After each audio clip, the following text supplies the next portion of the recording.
미국의 당뇨병협회 학술지에 따르면 매일 약 57g 정도의 피스타치오를 섭취한 당뇨 환자는 당 수치와 인슐린 감소에 도움이 된다고 발표했어요. 피스타치오는 특히 임신성 당뇨를 예방하는 데 탁월한 효과를 보여 임산부의 혈당 수치 조절에 굉장히 많은 도움을 주는 것으로 알려져 있어요. 다만 주의하실 것은 시중에 판매되는 피스타치오에는 소금간이 되어 있는지를 확인하셔서 소금이 들어있지 않은 제품으로 구매하시길 바래요. 네 번째로 당뇨에 좋은 간식은 과일이에요. 당뇨가 있으신 분들은 과당 때문에 대부분 과일을 먹으면 안 되는 것으로 알고 계신데 과일에 대한 오해 때문이에요. 과일의 당이 당뇨에 좋지 않다는 건 사실이지만 과일도 우리 잘만 드시면 오히려 당뇨에 도움을 줄 수가 있어요. 다만 한 가지 조건은 정제된 당분을 섭취하지 않는 상황에서 천연당인 과일을 드셔야 된다는 거예요. 과일 중에서도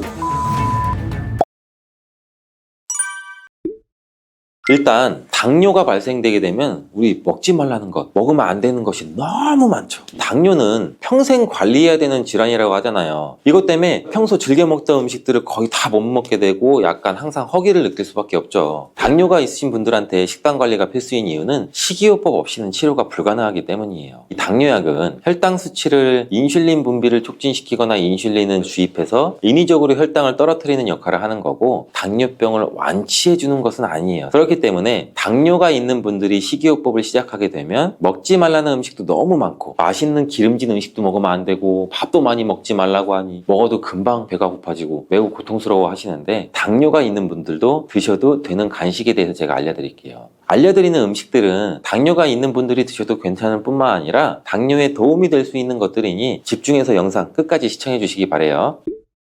첫 번째는 바로 초콜릿이에요. 당뇨가 있는데 초콜릿이라니 깜짝 놀라셨죠? 정말 의외의 간식이 초콜릿인데요. 다만 아무 초콜릿이나 드시면 안 되고 다크 초콜릿을 드셔야 해요. 일반적인 초콜릿에는 카카오 말고도 당 성분이 많이 함유되어 있기 때문에 당뇨가 있는 분들은 드시면 안 되지만 90% 이상의 카카오로 만들어진 다크 초콜릿은 간식으로 소량씩 드셔도 괜찮아요. 당을 조절해야 되는 이유는 혈당이 올라가게 되면 우리 혈관 속에서 당이 산화돼서 여러 가지 합병증을 일으키기 때문인데, 그런데 다크 초콜릿의 카카오에는 폴리페놀 성분이 있어서 산화작용을 막아주는 역할을 하게 되는 거예요. 그래서 당뇨 환자들의 합병증을 예방하는데 도움을 줄 수 있는 간식이 될 수 있는 거죠. 카카오의 함량이 높아질수록 단맛은 줄어들고 카카오의 씁쓸한 맛은 강해지기 때문에 일반적으로 초콜릿에는 당 성분뿐 아니라 맛을 좋게 하기 위해서 여러 가지 들어가게 되죠. 초콜릿을 구매하실 때 성분표를 확인해서 카카오의 함량이 높은 것을 구매하시길 바래요. 두 번째로 당뇨에 좋은 간식은 바로 삶은 계란이에요. 당뇨가 있는 분들은 특히 단백질의 섭취는 굉장히 중요해요. 그 이유가 바로 근육 때문인데, 중년 이후의 나이가 되시면 근손실이 급격히 일어나게 되는데 근육이 많을수록 혈액 속의 당분 대사를 촉진을 할 수가 있어 혈당 수치를 낮추는 데 직접적으로 도움을 주게 돼요. 이 때문에 근육을 유지하는 것은 당뇨에 굉장히 중요한 부분이에요. 단백질의 섭취가 중요한 이유도 단백질의 대사를 하기 위해서는 더 많은 에너지가 필요해서 인슐린 분비를 자극하지 않고 진행되기 때문에 당뇨가 있는 분들뿐만 아니고 다이어트 하시는 분들한테도 도움이 돼요. 계란 한 개에는 약 6g 정도의 단백질이 함유되어 있고 탄수화물은 거의 없어서 혈당을 낮추는 데 도움이 되고 위에 머무르는 시간이 3시간 정도 되기 때문에 포만감이 오래 지속될 수 있어요. 국내 연구진의 연구 결과 하루 3개 이상의 계란을 섭취한 사람은 그렇지 않은 사람에 비해서 대사증후군에 걸릴 확률이 남자는 54%, 여자는 약 46% 정도 낮았다고 해요. 계란을 섭취하면 계란에 함유된 레시틴이란 성분과 여러 항산화 물질들이 우리 인슐린의 민감성을 개선하는 데 도움을 주기 때문에 당뇨에 도움이 되는 거예요. 계란은 기름에 조리한 후라이보다는 삶은 것을 드시는 것을 권장드리고요. 흰자만 먹는 것보다는 노른자와 함께 드시는 게 좋아요. 계란의 영양소는 흰자보다 노른자에 훨씬 더 많이 함유가 되어 있기 때문인데요. 소화가 잘 되지 않는 분들은 흰자는 충분히 익혀 드시고 노른자는 익히지 않고 드시는 것, 즉 반숙으로 드시는 게 소화가 잘 된다는 거 기억해 주시길 바라고요. 세 번째로 당뇨에 좋은 간식은 피스타치오예요. 미국의 당뇨병협회 학술지에 따르면 매일 약 57g 정도의 피스타치오를 섭취한 당뇨 환자는 당 수치와 인슐린 감소에 도움이 된다고 발표했어요. 피스타치오는 특히 임신성 당뇨를 예방하는 데 탁월한 효과를 보여 임산부의 혈당 수치 조절에 굉장히 많은 도움을 주는 것으로 알려져 있어요. 다만 주의하실 것은 시중에 판매되는 피스타치오에는 소금간이 되어 있는지를 확인하셔서 소금이 들어있지 않은 제품으로 구매하시길 바래요. 네 번째로 당뇨에 좋은 간식은 과일이에요. 당뇨가 있으신 분들은 과당 때문에 대부분 과일을 먹으면 안 되는 것으로 알고 계신데 과일에 대한 오해 때문이에요. 과일의 당이 당뇨에 좋지 않다는 건 사실이지만 과일도 우리 잘만 드시면 오히려 당뇨에 좋은 줄 수가 있어요. 다만 한 가지 조건은 정제된 당분을 섭취하지 않는 상황에서 천연당인 과일을 드셔야 된다는 거예요. 과일 중에서도 블루베리가 특히 좋은데 블루베리의 보라색에는 안토시아닌이라는 성분이 풍부하게 함유가 되어 있어요. 이 안토시아닌이라는 성분은 우리 혈관에 있는 포도당을 근육에 저장시켜주고 간에서 포도당이 합성되는 것을 억제시켜줘서 혈당을 낮춰주는 작용을 해요. 미국의 당뇨병 협회는 블루베리를 당뇨병 슈퍼푸드라고 부르면서 블루베리를 꾸준히 섭취하면 인슐린 감수성을 향상시키고 혈당을 낮추는 데 도움이 된다고 발표도 했어요. 하루에 150g의 블루베리를 섭취한 실험군은 혈당 스파이크의 발생률이 낮아졌고 인슐린 수치 또한 낮아진 것으로 확인되었다고 발표했어요. 그리고 사과에는 펙틴이라는 식이섬유가 많이 함유가 되어 있는데 펙틴이라는 성분은 혈당을 낮춰주는 작용을 해서 천연 당뇨약이라고 불리기도 해요. 또한 사과는 껍질째 드시는 게 굉장히 좋은데 우리 몸에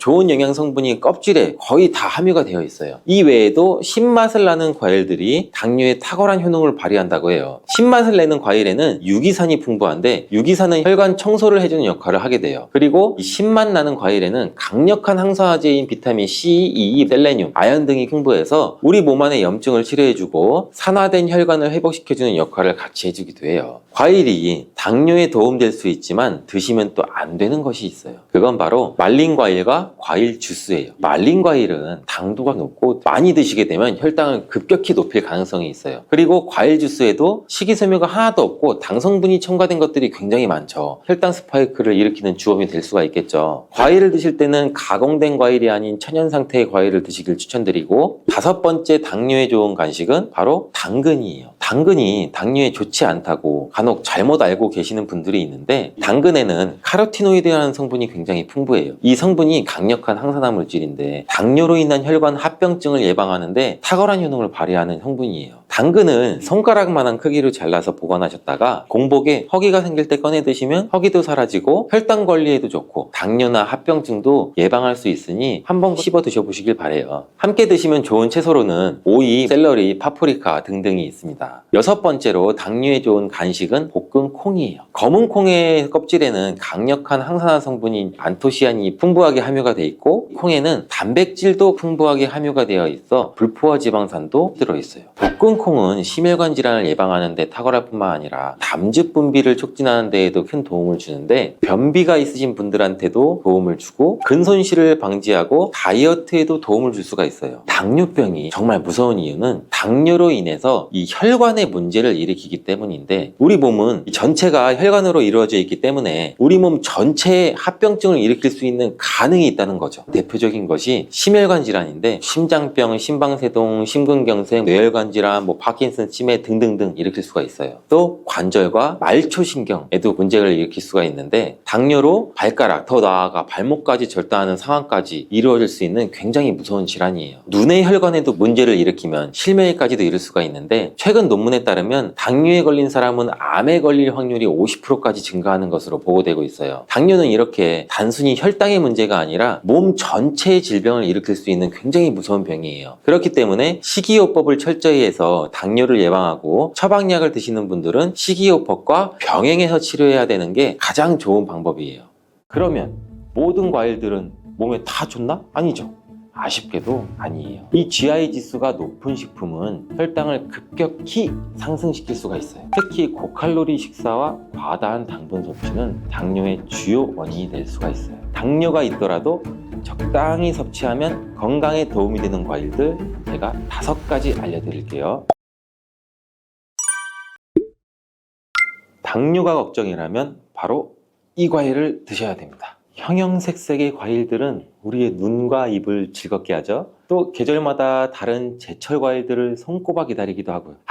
저도 과일만 생각하면 과일 킬러라서 지금도 입에 침이 고이네요. 또 요즘에는 외국에서 나오는 이름이 생소한 과일들도 굉장히 마트에서 쉽게 찾아볼 수 있잖아요. 저녁 반찬, 저녁장 보러 마트에 가면은 신선한 과일들도 많고, 이렇게 맛 좋은 과일들 맛있다고 혹시 마음껏 많이 드시고 계시지는 않아요? 아니면 반대로 혈당이나 당뇨가 걱정돼서 일부러 멀리하고 나 한 조각만 먹을 거야, 혹시 이렇게 하세요? 아니죠. 당뇨가 걱정되시는 분들, 이미 당뇨가 있으신 분들한테 유용하고 중요한 과일에 대한 정보를 제가 지금 바로 알려드릴게요. 과일을 어떻게 먹는지에 따라 우리의 건강에 큰 차이를 만들 수가 있어요. 이 과일은 맛이 굉장히 좋잖아요. 그리고 비타민, 미네랄, 식이섬유, 항산화 물질 굉장히 풍부하죠. 우리의 건강에 매우 중요한 역할을 해요, 이런 과일들이. 다양한 과일에는 몸에 좋은 영양소가 굉장히 많은데, 예를 들어 비타민 C가 풍부한 과일은 면역력을 높여주고, 항산화 물질이 풍부한 과일은 우리 몸에 세포 손상을 막고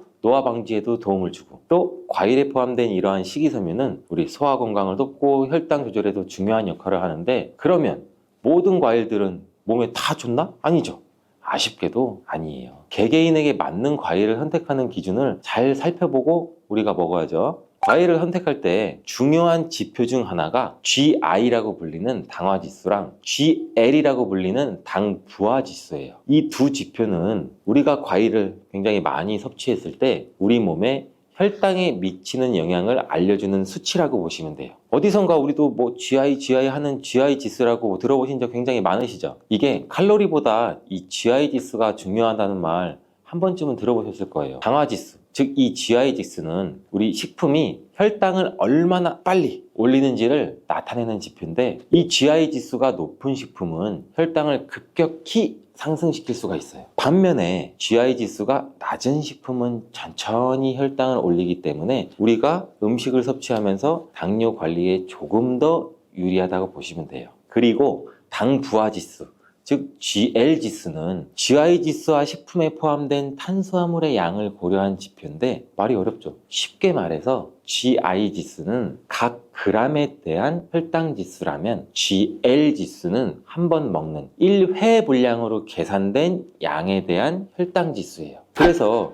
이 지수가 실제 혈당 반응을 더 정확하게 반영한다고 볼 수 있어요. 일반적으로 당화지수와 당부하지수가 낮은 과일이 이 혈당 스파이크, 즉 혈당이 급격히 높아지거나 낮아지는 이런 현상을 일으키지 않는데, 이 때문에 혈당이 걱정되시는 당뇨 환자분들은 이러한 과일을 잘 알고서 드셔야 되는 게 중요하겠죠. 당뇨병은 혈당 조절에 문제가 생기는 질환인 거 다 아시죠? 대부분의 경우 인슐린이라는 호르몬이 정상적으로 작용하지 않거나 인슐린 저항성의 문제와 분비량이 부족해져서 혈당이 높아지게 되는 거죠. 주된 원인은 크게 보면 유전적인 요인과 생활 습관에 있어요. 이러한 당뇨병은 가족력으로 전해지는 경우도 많고, 또한 불규칙한 식습관, 과도한 스트레스, 운동 부족, 비만 등도 굉장히 주요한 원인인데, 특히 고칼로리 식사와 과다한 당분 섭취는 당뇨의 주요 원인이 될 수가 있어요. 그래서 더더욱 음식을 드실 때 더 잘 알아봐야 하는데, 우리 당뇨가 있으신 분들은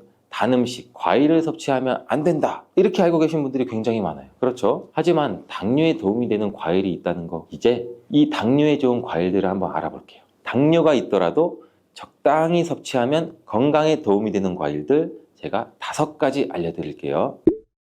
첫 번째는 블루베리입니다. 이 블루베리는 대표적인 당뇨에 좋은 과일로 잘 알려져 있는데, 그 이유가 아까 설명드린 GI 지수가 낮기 때문이에요. 이 GI 지수가 낮다는 것은 쉽게 말해 혈당을 급격하게 올리지 않는다는 뜻인 거, 우리 다 이해하셨죠? 그래서 블루베리는 당뇨 환자들이 섭취하기에 굉장히 좋은 과일이에요. 블루베리는 또 항산화 성분이 굉장히 풍부해서 우리 몸의 세포 손상을 예방하고 염증을 줄이는 데 도움도 돼요. 특히 이 블루베리 껍질에 풍부하게 함유된 안토시아닌이라는 항산화 물질은 혈당을 조절하는 데에도 긍정적인 영향을 미치고, 또한 우리 눈 건강에도 굉장히 도움이 많이 되기도 해요. 이 블루베리는 식이섬유도 많고 우리 몸의 소화 속도를 늦추고 혈당 상승도 완만하게 만드는데, 이 블루베리를 생으로 신선하게 먹거나 요거트나 샐러드에 추가해서 먹으면 굉장히 맛있게 드실 수가 있어요. 하지만 과유불급 블루베리도 당분이 함유되어 있기 때문에 하루 한 줌 정도만 드시는 걸 추천드리겠습니다.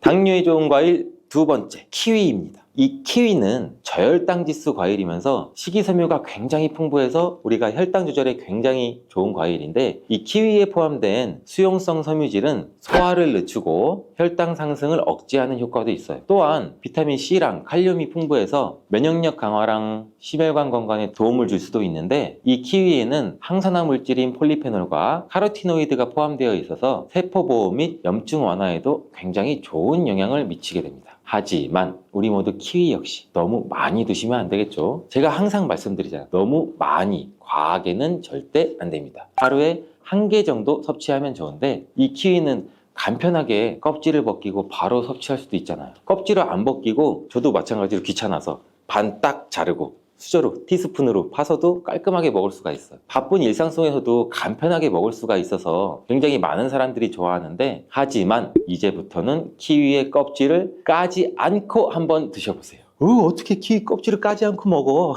키위의 껍질에는 실은 속살보다 더 많은 섬유질, 즉 식이섬유가 풍부해서 변비나 장 건강에 도움을 줄 수 있고, 굉장히 다양한 항산화 물질이 포함되어 있기 때문에 우리 몸의 세포 손상도 막을 수가 있다고 해요. 또 면역 체계에도 도움을 줄 수가 있다고 하고. 근데 까슬까슬한 털이 있어서 겉면을 잘 씻어서 껍질째로 한번 드셔보시는 게 좋을 것 같은데, 껍질이나 과육에 알러지 반응이 있으신 분들은 껍질을 벗기고 먹는 게 물론 좋습니다. 저도 실은 한 번도 키위를 껍질째 먹어보진 않았는데, 오늘 집에 가서 한번 잘 씻어서 도전해 보겠습니다. 여러분들도 한번 도전해 보세요. 세 번째 과일은 배입니다. 배는 저혈당 지수 과일 중에 하나로, 특히 배에는 수용성 식이성분인 펙틴이 풍부해서 우리 몸의 소화 과정을 늦추고 혈당이 급상승하는 걸 억제하는 데 도움을 줄 수 있습니다. 배의 섬유질은 장 건강에도 좋고 우리 변비를 예방하는 데도 아주 효과적인데, 배는 비타민 C, 항산화 성분, 그리고 수분이 많이 포함된 과일로 우리 몸의 수분 균형을 유지하는 데도 물론 도움을 줘요. 수분이 풍부한 배는 특히 체내 독소 배출과 배뇨 촉진에도 좋은 영향을 주는데, 이로 인해서 배는 당뇨 환자의 전반적인 건강 유지에도 긍정적인 영향을 준다고 해요. 또 배는 달콤하고 시원한 맛이 있어 남녀노소 호불호 없이 굉장히 좋아하는 과일이죠. 차게 냉장고에 해놨다.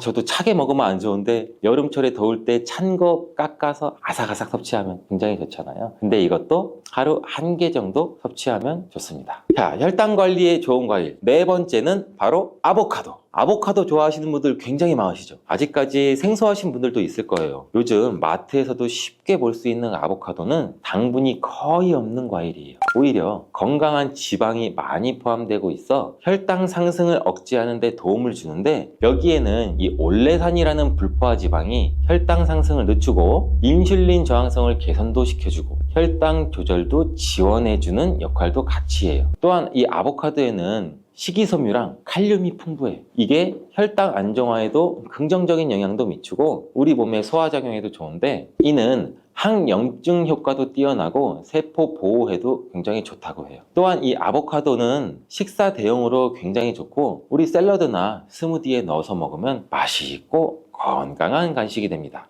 그러나 이렇게 몸에 좋은 아보카도도 너무 많이 섭취하면 탈이 날 수가 있어요. 하루에 1개 정도 섭취하는 것이 적당하다고 합니다. 5번째 과일은 사과입니다. 저는 새콤달콤한 이 사과를 정말 좋아하는데, 이 사과가 외국에서는 하루 한 알의 사과면 의사 선생님이 필요가 없다, 진짜 이런 말이 있을 정도로 몸에 굉장히 좋아요. 이 사과는 식이섬유가 매우 풍부한 과일인데, 사과에 포함된 펙틴이라는 식이섬유는 아까도 잠깐 말씀드렸듯이 소화 속도를 늦추고 혈당 상승을 억제하는 데도 굉장히 효과적이에요. 특히 껍질을 포함한 사과를 섭취하면 이 식이섬유의 섭취량이 훨씬 많아져 혈당 관리에 큰 도움이 될 수도 있고, 사과도 또한 이 저혈당 지수 과일로 혈당을 급격하게 올리지 않으므로 당뇨 환자가 섭취하기에 굉장히 좋은 과일이에요. 또한 이 사과에는 비타민 C가 풍부하고 폴리페놀과 같은 항산화 성분도 포함되어 있어 당뇨뿐만 아니라 염증 완화와 면역력 강화에도 도움을 줍니다. 이 사과는 하루 1개 정도 섭취하면 좋고, 드실 때는 껍질을 깎아서 드시지 마시고 껍질까지 깨끗이 세척해서 함께 드셔야 된다는 점 잊지 마세요. 자, 이렇게 당뇨에 좋은 5가지 과일을 알아봤는데, 이렇게 맛도 좋고 건강에도 좋은 과일도 섭취 방법이 매우 중요해요. 그럼 당뇨에 악영향을 줄 수 있는 과일 섭취 방법에는 무엇이 있는지 알아볼까요? 당뇨에 안 좋은 과일 섭취법, 첫 번째, 과일 주스로 주시는 거예요. 과일 주스를 100%, 이 100% 과일 주스로 드셔도 가공 과정에서 당분이 많이 포함될 수가 있고, 또 이 액상이라서 몸의 흡수 또한 일반 과일을 먹었을 때보다 우리 몸이 흡수율이 빨라질 수가 있어요. 이렇게 흡수율이 빨라지면 이 혈당 스파이크를 쉽게 불러일으킬 수도 있고, 주스 대신 생과일을 섭취하는 것이 훨씬 더 건강에 이로우니 우리 모두 기억하시길 바래요. 또 두 번째, 건조된 과일입니다. 과일 자체가 나쁘다고 제가 말씀드리는 거 아니에요. 건조된 과일인 건과일은 당뇨에 좋지 않아. 왜? 건과일은 과일의 수분 함량은 낮아지고 과일의 부피는 줄어들지만 당분은 그대로 함유하고 있어서 당분 농도가 높아요. 여러분, 혈당 지수 GI가 높아서 혈당을 급격히 올릴 수가 있기 때문에, 예를 들어 건포도, 건살구, 건무화과 등등 굉장히 많이 있겠죠. 이렇게 당분이 농축되어 있는 것들은 당뇨 환자이신 분들은 적당히 또 혹은 피해야 된다는 거 아시겠죠? 세 번째, 가공된 과일입니다. 이 가공된 과일을 피하는 것이 굉장히 좋은데, 이 가공된 과일이란 뭐냐? 통조림에 들어있는 과일. 이렇게 가공된 과일 굉장히 맛있잖아요. 통조림 복숭아. 생각만 해도 군침이 돌고, 통조림 요새 화채 만들 때 여러 가지 과일 있는 수박 넣고 통조림 까서 그 안에 있는 과일 부어서, 생각만 해도 침이 고이죠. 이 과일 통조림은 과일 주스 시럽이 함께 들어있는 경우가 많아서 당분이 농축되어 있어요. 이 당분이 농축되어 있어 혈당을 급격하게 올릴 수가 있기 때문에 과일을 섭취할 때는 신선한 과일 그 자체로 섭취하는 것이 굉장히 중요합니다. 몸에 안 좋은 과일 섭취 방법이 이것 말고도 중요한 것이 또 있는데 바로 알려드릴게요. 식사 직후에 마무리로 우리 디저트로 과일 한번 먹자.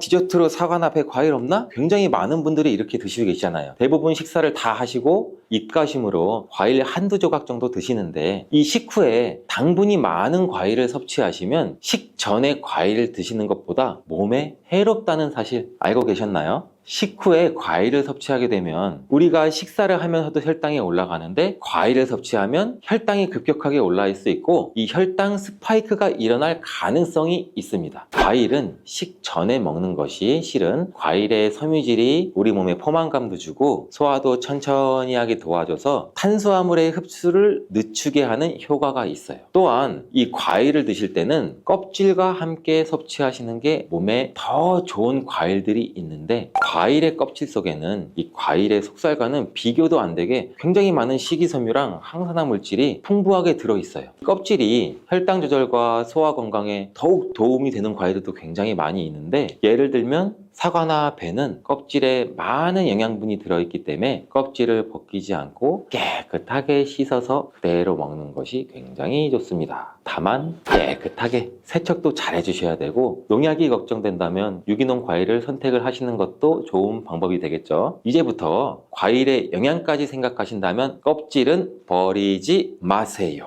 마지막으로 섭취 방법과 함께 중요한 건 과일을 드실 때의 양을 꼭 조절해야 된다는 겁니다. 제가 계속 말씀드렸죠. 양, 적정량. 그럼 맛있는 과일을 한번 먹기 시작하면 배가 부를 때까지 드시지는 않나요? 물론 그런 경험 굉장히 많을 거예요. 저도 마찬가지고. 근데 과일은 이렇게 자연적인 당분을 포함하고 있기 때문에 적당량을 섭취하는 것이 굉장히 중요한데, 하루에 한두 개가 적당해요. 일반적으로 보면 이것도 과일 종류에 따라 달라서 굉장히 주의를 해주셔야 됩니다. 맛있는 과일 계속 저절로 손이 가더라도 손이 가요, 손이 가. 건강한 몸을 위해서 참고 너무 많이 먹지 않도록 주의하세요. 건강한 몸을 위해서 건강한 습관이 나를 만든다. 오늘도 꼭 기억해 주세요. 국제의학 바이오저널의 연구에 따르면 블루베리의 이 폴리페놀 성분과 우유의 단백질의 이 친화성 때문에 블루베리와 우유를 함께 먹게 되면 블루베리의 항산화 성분이 대부분 파괴된다고 발표했어요. 그리고 우유에 함유된 칼슘은 블루베리의 이 안토시아닌 성분과 만나면 킬레이터가 된다는데, 이것은 둘이 결합해서 덩어리를 만든다는 거예요. 그러면 당연히 불용성 물질이 되겠고 침전물이 생기고 우리 몸에서 녹거나 흡수가 되지 않겠죠. 그래서 몸 밖으로 배출이 된다는 소리예요. 이 과정에서 우리 몸에 머물면서 소화되지 않기 때문에 위와 장에 굉장히 큰 부담을 줄 수가 있고, 이 때문에 블루베리와 우유를 자주 섭취하거나 위와 장이 약하신 분들이 드실 경우에는 위장에 염증도 유발할 수 있고 위장관 질환이 생길 수가 있겠죠. 특히 신체 기능이 많이 떨어져 있고 나이가 많이 드신 분들이 이렇게 지속적으로 계속 드시면 위장이 안 좋을 수 있으니 주의해서 드시길 바래요. 블루베리 주스를 만들어 드실 때는 우유 대신 오트밀이나 물을 첨가해서 드시는 게 좋겠죠. 우유가 블루베리와 맞지 않는다고 맞는다고 해서 요거트도 맞지 않는다는 것은 아니에요. 요거트는 발효 과정을 거쳐 단백질이 쉽게 분해되기 때문에 항산화 성분의 흡수율을 오히려 높여줘요. 요거트에 냉동 블루베리를 얹어서 먹는 것은 좋은 블루베리를 먹는 방법이 되겠습니다. 블루베리를 드실 때 주의하셔야 할 분들도 있어요. 블루베리에는 살리실산이라는 성분이 있는데 이것 때문에 알레르기 반응을 일으키시는 분들이 간혹 있거든요. 블루베리는 세계 10대 건강식품에 들어갈 만큼 우리 몸을 건강하게 하는데 굉장히 큰 도움이 되는 과일이에요. 최근 10년간 소비량이 가장 많이 늘어난 과일이기도 한데 특히 50대 이상에서 굉장히 급속도로 섭취량이 늘어나고 있대요. 이렇게 섭취량이 급속도로 올라가고 있는 이유는 블루베리가 먹기에도 편하고 건강에도 좋다고 알려지고 있기 때문인데 냉동 블루베리의 판매량도 요새 굉장히 많이 증가되고 있다고 해요. 냉동 블루베리를 씻지 않고 그냥 드시는 분들이 또 굉장히 많아지고 있어요. 누구는 그냥 먹어도 돼. 어떤 사람은 반드시 씻어 먹어야 돼. 의견이 굉장히 분분해요. 영상을 통해서 제가 블루베리 먹는 방법과 블루베리 효능, 함께 먹으면 안 되는 음식과 함께 먹으면 좋은 음식까지 블루베리에 대한 모든 것 제가 지금 알려드릴게요.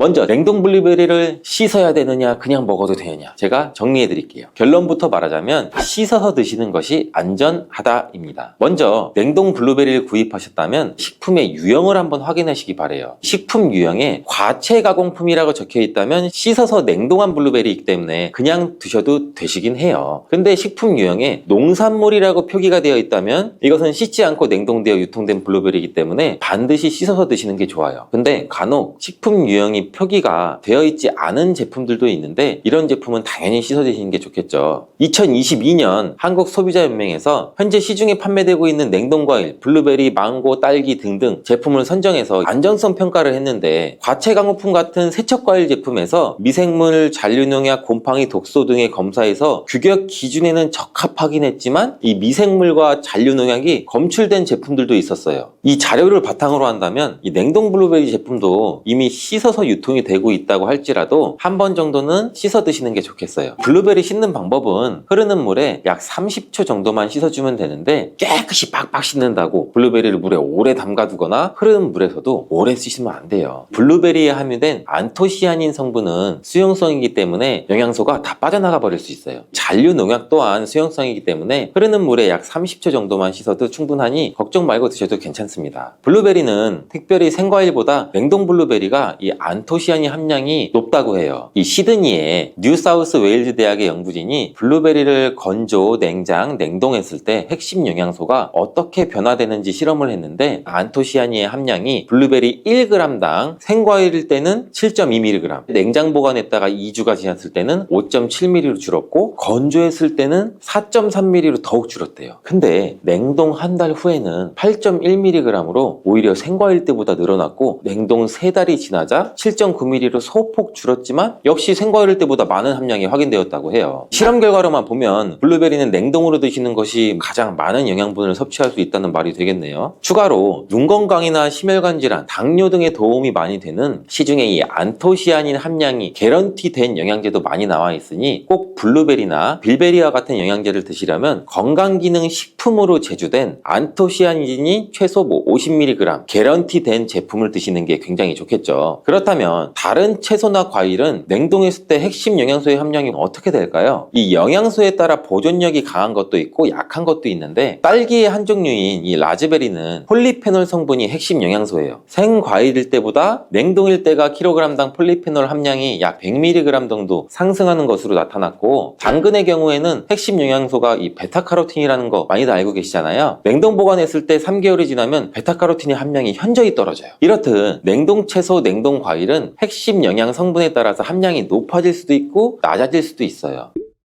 냉동 블루베리를 구입하셔서 보관할 때는 주의사항이 있어요. 판매되는 냉동 블루베리는 대량으로 포장되어 있는데 한 번에 드실 수가 없는 양으로 포장이 되어 있어요. 냉동 블루베리는 해동해서 드시게 되면 녹으면서 안토시아닌까지 함께 녹아 나오기 때문에 냉동실에서 꺼내 바로 드시는 게 가장 좋아요. 혹시나 해동이 되었다면 다시 냉동하시면 안 돼요. 해동이 되면서 미생물이 증식을 하게 되고 그 상태로 냉동을 하면 미생물까지 함께 냉동이 돼요. 그것을 드시면 당연히 복통이나 설사나 이런 걸 유발할 수가 있겠죠.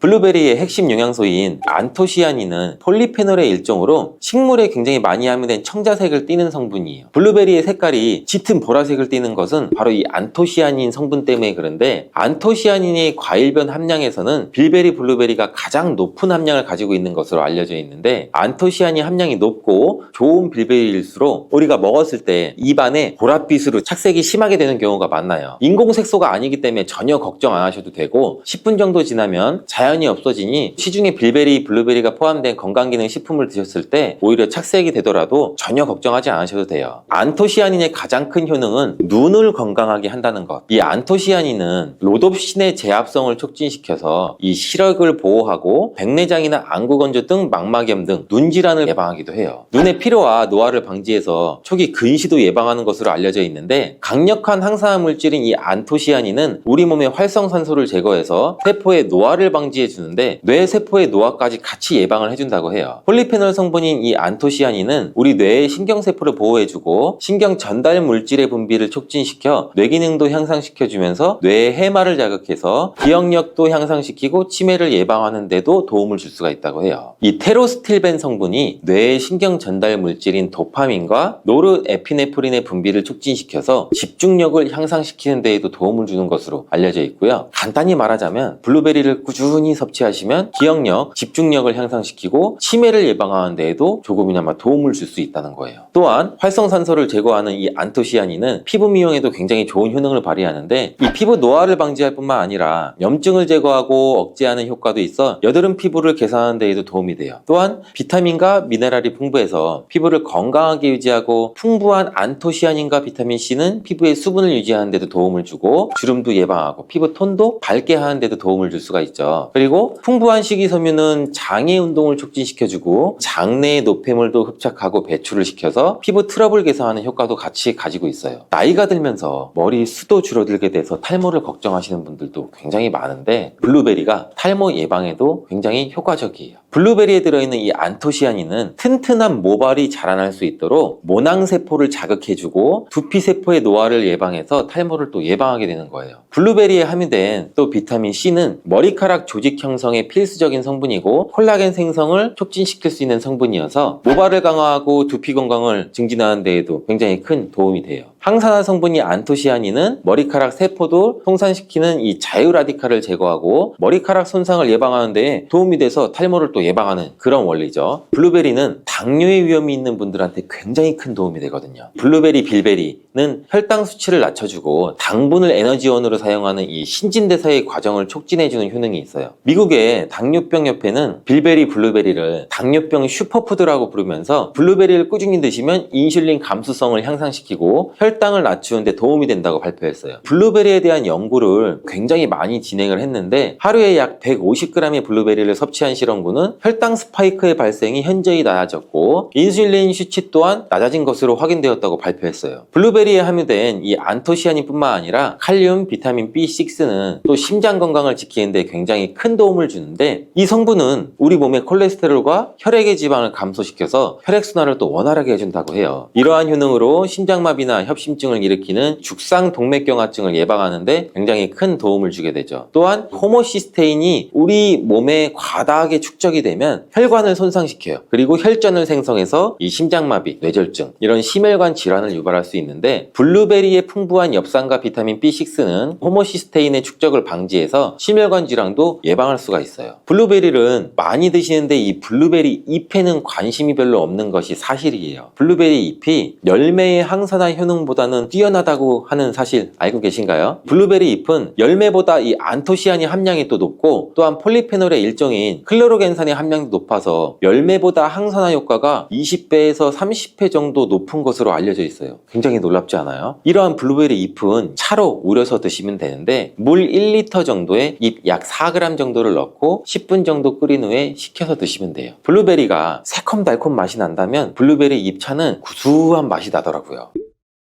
이렇게 좋은 블루베리도 함께 먹으면 안 되는 음식이 있는데 바로 우유예요. 깜짝 놀라지 않으셨나요? 보통 냉동 블루베리를 우유와 함께 믹서기에 갈아서 주스로도 쉐이크로도 많이 드시는데 이렇게 되면 블루베리의 영양소가 파괴가 돼요. 국제의학 바이오저널의 연구에 따르면 블루베리의 이 폴리페놀 성분과 우유의 단백질의 이 친화성 때문에 블루베리와 우유를 함께 먹게 되면 블루베리의 항산화 성분이 대부분 파괴된다고 발표했어요. 그리고 우유에 함유된 칼슘은 블루베리의 이 안토시아닌 성분과 만나면 킬레이터화가 된다는데 이것은 둘이 결합해서 덩어리를 만든다는 거예요. 그러면 당연히 불용성 물질이 되겠고 침전물이 생기고 우리 몸에서 녹거나 흡수가 되지 않겠죠. 그래서 몸 밖으로 배출이 된다는 소리예요. 이 과정에서 우리 몸에 머물면서 소화되지 않기 때문에 위와 장에 굉장히 큰 부담을 줄 수가 있고 이 때문에 블루베리와 우유를 자주 섭취하거나 위와 장이 약하신 분들이 드실 경우에는 위장에 염증도 유발할 수 있고 위장관 질환이 생길 수가 있겠죠. 특히 신체 기능이 많이 떨어져 있고 나이가 많이 드신 분들이 이렇게 지속적으로 계속 드시면 위장에 안 좋을 수 있으니 주의해서 드시길 바래요. 블루베리 주스를 만들어 드실 때는 우유 대신 오트밀이나 물을 첨가해서 드시는 게 좋겠죠. 우유가 블루베리와 맞지 않는다고 해서 요거트도 맞지 않는다는 것은 아니에요. 요거트는 발효 과정을 거쳐 단백질이 쉽게 분해되기 때문에 항산화 성분의 흡수율을 오히려 높여줘요. 요거트에 냉동 블루베리를 얹어서 먹는 것은 좋은 블루베리를 먹는 방법이 되겠습니다. 블루베리를 드실 때 주의하셔야 할 분들도 있어요. 블루베리에는 살리실산이라는 성분이 있는데 이것 때문에 알레르기 반응을 일으키는 분들이 간혹 있거든요. 블루베리를 드시면 입술이 붓거나 간지럽거나 복통과 설사의 증상이 나타난다면 즉시 블루베리 섭취를 중단하셔야 돼요. 그리고 블루베리에는 혈액을 묽게 만드는 비타민 K가 풍부하게 함유되어 있는데 심장질환이나 뇌혈관 질환으로 이미 아스피린과 같은 혈전 용해제를 복용하시고 계신 분들이 블루베리를 과다하게 섭취하게 되면 문제가 발생할 수 있으니 적당히 드시길 바래요. 또한 사람에 따라서 블루베리가 일시적으로 혈당을 낮추는 효과도 가지고 있기 때문에 당뇨가 있는 분들이 블루베리를 과하게 섭취할 경우에는 저혈당 증세도 나타날 수 있어요. 어떤 음식이든 각자 우리 몸의 체질에 맞게 드시는 게 가장 좋겠죠.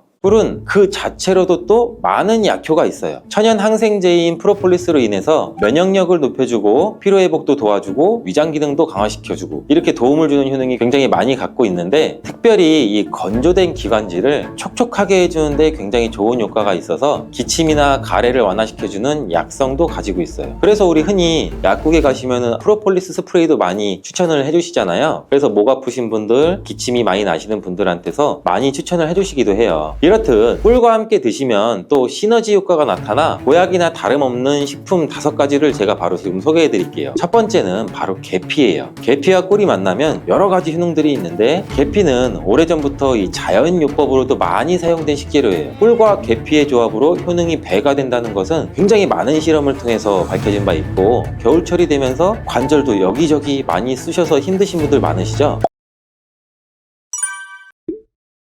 꿀과 이것을 함께 드시면 관절염과 기침 감기가 싹 사라집니다. 예로부터 꿀물로 기침을 다스리기도 했는데 알고 계시죠? 고대 그리스에서는 꿀을 신들의 음식이라고 부르기도 했고 꿀은 인류 역사상 가장 오래된 천연 감미료이자 약재로 굉장히 많이 사용했어요. 이집트에서는 미라를 만들 때에도 꿀을 사용하기도 했고요. 꿀은 약으로 쓰일 만큼 우리 몸에 정말 좋은 효능들이 굉장히 많이 있는데 잘못 먹으면 약효가 하나도 없을 뿐만 아니라 오히려 몸을 해치는 독이 될 수도 있다는 사실도 혹시 알고 계신가요? 꿀의 종류와 절대 먹으면 안 되는 꿀과 좋은 꿀을 고르는 방법, 그리고 꿀과 함께 먹으면 좋은 최고의 음식 5가지 제가 지금 꿀에 대해서 모든 것을 한번 알려드릴게요.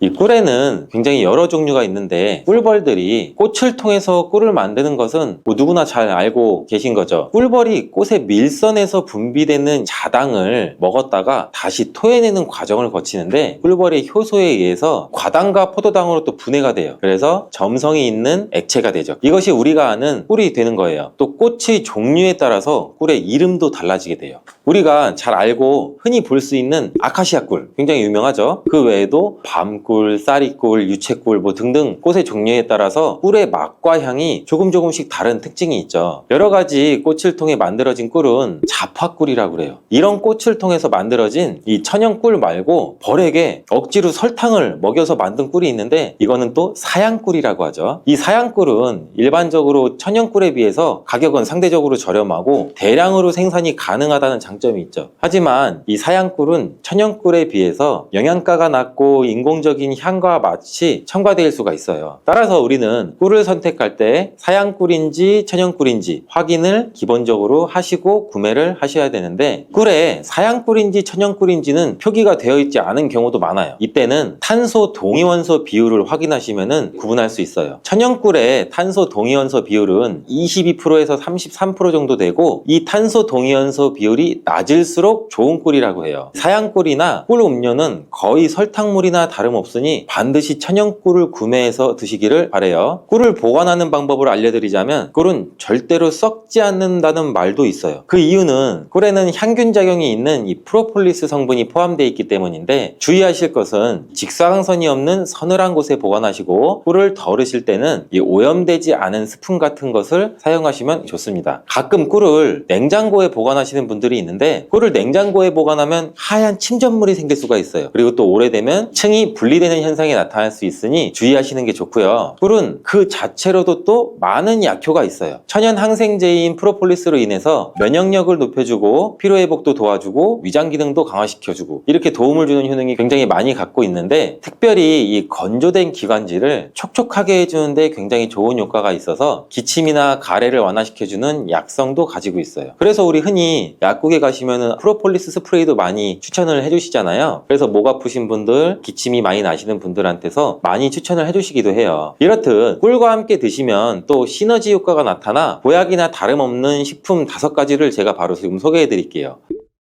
첫 번째는 바로 계피예요. 계피와 꿀이 만나면 여러 가지 효능들이 있는데, 계피는 오래전부터 이 자연요법으로도 많이 사용된 식재료예요. 꿀과 계피의 조합으로 효능이 배가 된다는 것은 굉장히 많은 실험을 통해서 밝혀진 바 있고, 겨울철이 되면서 관절도 여기저기 많이 쑤셔서 힘드신 분들 많으시죠? 지금 집중해서 영상 보세요. 꿀과 계피의 조합으로 가장 두드러지는 첫 번째 효능은 소염작용을 통한 관절의 염증을 완화시켜줘서 관절 건강에 큰 도움을 줄 수 있다는 거예요. 덴마크 코펜하겐 대학에서 꿀과 계피의 관절염 개선 효과에 대해 연구를 했는데, 연구진들은 약 200명의 관절염 환자를 대상으로 아침과 저녁 식사 전에 따뜻한 물에 꿀 1스푼과 계피 반 스푼을 티스푼으로 섞어서 마시게 했어요. 일주일 만에 환자의 약 73% 정도가 통증이 유의미하게 개선이 되었고, 한 달 내에 이전에 걷기도 힘들었던 환자의 대부분이 통증이 많이 감소돼서 걸을 수도 있게 되었다고 해요. 이 연구는 꿀과 계피를 함께 복용하면 관절염 환자의 증상을 개선한다는 데 도움이 될 수 있다는 것을 보여주고 있어요. 꿀과 계피를 함께 먹을 때의 효능 두 번째는 콜레스테롤을 조절해서 혈관 건강 개선에 도움을 준다는 거예요. 덴마크 농무부 연구 결과에 따르면 계피를 40일 동안 이 4분의 1 티스푼을 섭취하자 중성지방이 30%, 콜레스테롤은 20%나 감소했다고 해요. 꿀은 지질대사라고 해서 나쁜 콜레스테롤은 줄이고 좋은 콜레스테롤은 늘리는 작용을 해서, 계피도 풍부한 폴리페놀 성분이 꿀과 비슷한 효능을 나타낸다고 해요. 이 효능들이 더해지니 혈관의 지방을 제거하고 동맥과 혈관도 튼튼하게 해주고 심장이나 뇌졸중과 같은 이 혈관 질환을 예방할 수 있는데 도움을 줄 수 있다는 거죠. 꿀과 계피를 함께 먹을 때의 효능 세 번째는 감기와 독감 완화시켜 줄 수 있다는 거고, 요즘같이 추운 날씨에 감기 굉장히 많이 걸리시잖아요. 이때 계피와 꿀을 섞으면 굉장히 우리 몸에 도움이 돼요. 날씨가 추워지면 체온이 떨어지고, 체온이 떨어지게 되면 이 면역력이 떨어지게 돼서 감기에 걸리기 쉬워지는 환경에 우리가 노출이 되는데, 꿀과 계피에는 면역력을 강화시켜주는 성분이 함유되어 있고, 항균 및 항바이러스 효과가 있는 성분도 함유되어 있어서 감기와 독감을 예방하는데 굉장히 큰 도움을 줄 수가 있어요. 또한 항염증 효과가 있는 성분이 함유되어 있어 감기와 독감의 증상인 이 발열, 인후통, 근육통 등을 완화시키는 데에도 굉장히 효과가 커요. 꿀과 계피를 함께 먹을 때의 효능 네 번째는 위장장애를 개선하는 데 도움을 줄 수 있다는 건데, 꿀과 계피는 소화를 촉진시키고 위장 온도를 원활하게 도와주는 효능이 있어요. 위장을 따뜻하게 해주는 효능도 같이 가지고 있고요. 또한 꿀은 위산을 중화시켜서 소화를 돕는 역할도 같이 하기도 해요. 꿀과 계피가 위에 들어가면 위장의 점막이 자극이 돼서 위액 분비를 왕성하게 해줘서 소화장애에 도움을 줄 수 있어요. 그리고 위에 생긴 상처를 치료해줘서 개선을 시켜줄 수도 있고, 위궤양을 막고 이 경련성 통증도 억제해서 위장의 연동 응전도 촉진하고 가스 제거도 같이 배출시키는 효과도 가지고 있어요. 꿀과 계피를 함께 먹을 때의 효능 효능 다섯 번째는 노화 방지와 피부 개선에 도움을 준다는 거예요. 미국의 일리노이드 대학 연구팀은 꿀의 항산화 성분이 남성의 신체에 미치는 영향을 조사하기 위해서 남성을 대상으로 꿀물 섭취 그룹과 이 위약 그룹으로 나눠 연구를 진행한 실험도 있는데, 그 연구 결과 꿀물을 섭취한 그룹은 꿀물을 섭취하지 않은 그룹에 비해서 항산화 성분이 증가하고 신체 기능이 개선되는 효과가 나타났다고 발표를 했죠. 이는 꿀에 함유된 항산화 성분이 우리 몸에 활성산소를 제거해주고 노화도 방지해주고 면역력도 강화시켜주는 효과가 있기 때문이라는 말일 수가 있겠죠. 또 피부를 건강하게 해주는 효과도 볼 수 있었는데, 꿀과 계피를 함께 먹으면 피부의 보습과 탄력도 유지할 수 있어요. 그리고 꿀은 피부에 수분을 공급하고 계피는 우리 피부의 염증을 완화시켜주는 효과도 가지고 있어요. 꿀과 함께 드실 때 최고의 식품 중 두 번째는 마늘이 있죠. 꿀에 마늘을 재워서 드시는 분들 많이 계시잖아요. 아주 잘하고 계신 거예요. 이 꿀과 마늘을 함께 드시면 우리 몸에 굉장히 좋은데, 꿀과 마늘이 모두 면역력을 강화시키는 성분이 풍부하게 함유가 되어 있어요. 특히 이 마늘의 알리신 성분은 항균 및 항바이러스 효과가 뛰어나서 감기나 독감 등의 질병을 예방하는데 굉장히 큰 도움을 주고, 또한 마늘의 이 알리신 성분은 우리 혈압도 조절해주는 역할도 하고 우리 혈액을 맑게 유지해주면서 혈관을 건강하게 유지시켜주는 효능도 같이 갖고 있어요. 꿀은 혈액순환도 촉진하고 혈압을 낮추는 데에도 도움을 줄 수가 있어요. 꿀과 마늘 모두 항산화 작용이 뛰어난 성분들이 함유가 되어 있어 우리 몸에 활성산소도 제거해줘 노화를 방지해주는 효과도 가지고 있죠. 꿀과 함께 드실 때 최고의 식품 세 번째는 무예요. 무를 채를 써서 꿀에 재워 드시면 되는데, 기침과 가래에 효과가 아주 좋은 천연 약재라고 보시면 돼요. 감기에 걸려서 기침이 잘 낫지 않고 속이 더부룩하고 또 소화도 안 될 때 꿀에 무를 재운 걸 드시면 너무 좋은데, 무의 매운맛을 내는 이 시니그린 성분이 위장에 우리 점막을 자극해서 점액 분비를 활성화시킬 뿐만 아니라 기관지 점막에 붙어있는 가래도 묽게 만들어 몸 밖으로 쉽게 배출되는데 큰 도움을 주게 돼요. 또한 꿀은 기침의 약재로 많이 쓰이게 되는데, 영국에 있는 옥스퍼드 대학 연구팀이 감기 환자 약 1761명을 대상으로 조사한 결과 꿀을 먹은 환자는 감기 증상이 개선이 되고 치료 기간 또한 단축된다는 효과가 있었다고 보고되었는데, 한 연구에 따르면 알러지 감기 치료에 사용되는 이 항히스타민제인 디페니드라민 성분을 복용한 환자보다 꿀을 먹은 환자가 기침의 빈도와 정도가 더욱 개선되었다고 해요. 꿀과 함께 드실 때 최고의 식품 네 번째는 바로 오미자예요. 오미자와 꿀이 만나면 우리 몸의 호흡기 질환, 만성 기침에 굉장히 좋은 효능이 있는데, 요즘같이 찬바람이 불면 목이 건조해지면서 마른 기침이 계속 나와 또 힘들 수가 있죠. 또 마른 기침이 계속 나지만 가래가 없는 분들, 장기침이 계속 나와서 기침을 많이 하면 가슴도 아프잖아요. 그리고 또 일상생활 하는데 지장도 많이 있고 불편하신 분들이 굉장히 많잖아요. 이런 분들한테는 꿀과 오미자가 정말 좋은 조합이에요. 오미자는 폐와 기관지를 촉촉하게 해줘서 이런 마른 기침에도 효과적입니다. 꿀과 함께 드실 때 최고의 식품 다섯 번째는 바로 생강이에요. 생강을 채로 잘게 썰거나 갈아서 꿀에 재워서 드시면 되는데, 꿀생강은 기침에 당연히 좋고 몸에 찬 기운이 돌고 혈액순환이 안 되는 것 같을 때 드시면 더욱더 좋아요. 몸을 따뜻하게 데워주는 효과가 있고, 감기 초기 그리고 몸살이 났을 때도 드시면 컨디션을 회복하는데 굉장히 큰 도움을 받을 수가 있죠. 또한 소화불량일 때에도 꿀생강을 드시면 속이 편안해지는 것도 느껴보실 수 있을 거예요.